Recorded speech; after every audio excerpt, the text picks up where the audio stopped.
Russian President Vladimir Putin was weighing in just a short time ago, calling the U.S. meddling allegations lies. I just want to be very clear about this. You and the Russian government did never try to influence the outcome of the U.S. presidential election, and there will be no evidence found. Ronald Reagan once, debating about taxes and addressing the Americans, said, watch my lips. He said, no, watch my lips, no. Of course, just a fact check of Vladimir Putin. Of course, it was not Ronald Reagan. It was President George H.W. Bush who said, read my lips, no new taxes. And of course, then he did raise taxes, but I digress. Let me bring in White House correspondent Sarah Murray for much more on all this. Sarah, you've got some important new information on what's behind the president's kind of fading hopes of restarting this relationship with Putin. What's going on?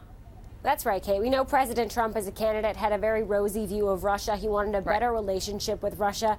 Now we're being told by administration officials that those hopes are beginning to fade. They were initially hoping for some kind of grand bargain, something to deal with Ukraine, to deal with Syria, to deal with combating ISIS.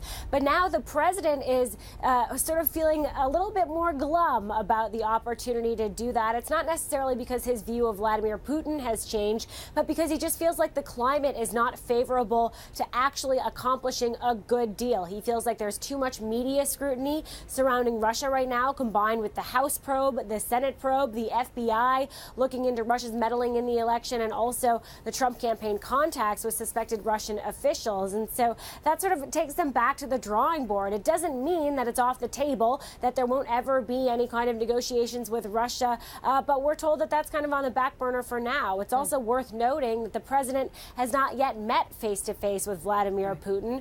Putin said today that he hoped maybe they could do that on the sidelines of the Arctic conference coming up later this summer. But a senior administration official says they haven't even determined whether the president will attend that. And as of right now, there are no firm plans for when the two world leaders will be meeting face to face.